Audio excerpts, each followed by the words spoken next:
we talked about, Stotts, and we didn't even mention Brad Stevens. He's out of the head coaching job. Right? Yeah, Danny Ainge is gone now, and Brad Yep. Stevens is in the front office in Boston, which is crazy. There are obviously the normal contenders for the job, like Jason Kidd. Chauncey Billups has been listed for both positions. I think Sam Castle too. But there's one name that caught my eye. And they if this person does become a head coach, it'll be groundbreaking for the NBA. Becky Hammon. From San Antonio. Yeah. I hear she's look. I don't know a lot about her pedigree, but I do know Popovich likes her a lot. And she has a great pedigree, and she has like a great history of coaching, and they like her in San Antonio. Look, I mean, I think that ultimately, when we talk about women coaches in the NBA, it's about time. It's about damn time. Yeah. And she clearly has a great basketball mind, from what everyone has said. And if Greg Popovich thinks you know your crap, then you should have a head coaching job. That's like the golden ticket for references right there. Yeah, and I think right. This brings us segues us right. These other names, we have Chauncey Billups. Yep. I don't even know if he's had a head coaching gig, but if he did, it didn't go well. It was under the radar. Yeah, like Chauncey Billups, he's one of those guys who's a player, and you don't know how he'll be. Jason Kidd, Jason Kidd's going to get looked at naturally. I think people like Jason Kidd. He just pulled out of the Blazers job, so it looks like he'll wind up in Boston. But we keep forgetting he crashed and burned in Milwaukee, like completely crashed and burned in Milwaukee. He got fired. And people forget about that. Look, there's a lot of pressure if you go into Boston and you're the first female head coach in NBA history. And I recognize that, but ultimately, right, if you're trying to freshen things up, I think that's a great option. I think Becky, like, again, we talked about it. If you're endorsed by Greg Popovich, regardless of look, if Jason Kidd was endorsed by Greg Popovich, you would have that job already. And so I think that's what we're looking at right now. This is a situation where it's about damn time. And she has a brilliant endorsement and a brilliant basketball mind from everybody who knows their stuff. It's a situation where if you have a former player getting that kind of compliment, he's getting that gig. So there is no circumstance in which she shouldn't get that gig. And if she doesn't get that gig, Portland's still looking for a job too. Yeah. So, and I'm pretty sure Brad Stevens is a huge fan of hers, which is a good look for her, especially since he is now like running the whole thing basically, right? He's he's basically director of basketball ops. So he's certainly, I think he has the biggest say for sure.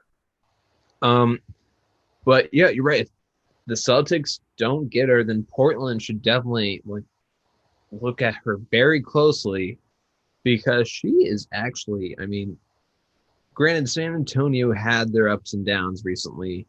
She has actually been really good at her job. You're a pivotal part of your organization. And if you're, again, Popovich has had nothing but good things to say about her. And if, like I said, any well-known name in basketball that played got that endorsement, they'd have a job by now. So that's kind of my stance on this. I think that given what everyone says, and look, I'm not an expert in who's a good who's a good assistant coach and who's not. But if Greg Popovich is complimenting you and Brad Stevens likes you, you should be the head coach of the Boston Celtics. Yeah, and just for reference of what Popovich thinks about her, I mean, the Spurs didn't hire her to make history. Yeah. If you do that, then that's just a cheap blow on just making. Yeah, absolutely. Cheap absolutely. Yep. She earned that job. She was qualified. She is wonderful at what she does. Greg Popovich wanted her on his staff because of the work that she did. Yep. That is a direct quote from the GOAT himself. Probably, honestly. He's up there. At this point, I mean, he's up there. He and Phil Jackson. I think what Portland needs to do is that, because Portland has said they're giving Damian Lillard a voice in the. And I bet Dame would be totally cool with that. I think Dame would love that.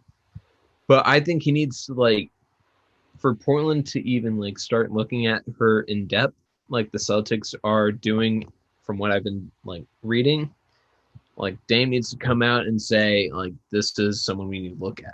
Yeah, and I think it's tough because he literally just endorsed Kidd yesterday, and then Kidd was like, "No." Yeah, and ultimately, I think Kidd was smart because Portland is maybe not the best situation to head into right now, just given that you have a top 10 player and no potential to win, really.